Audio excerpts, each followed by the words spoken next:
Hello everyone, welcome to Drawlipar channel. In today's video, I am going to show you how to enable Edge panel in your Samsung Galaxy A15 phone. Now the first thing you have to do is open your settings app. From here scroll down, then go to display.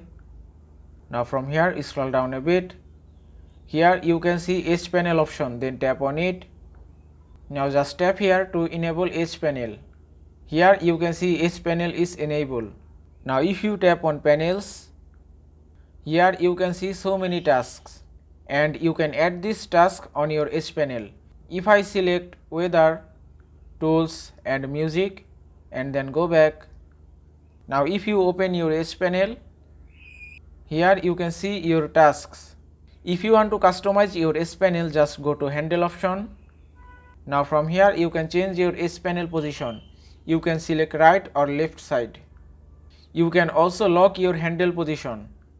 Also from here you can change your Edge panel color, transparency and size. And that is how you can enable Edge panel in your Samsung Galaxy A15 phone. I hope this video was helpful. If it was, please give it a thumbs up and don't forget to subscribe.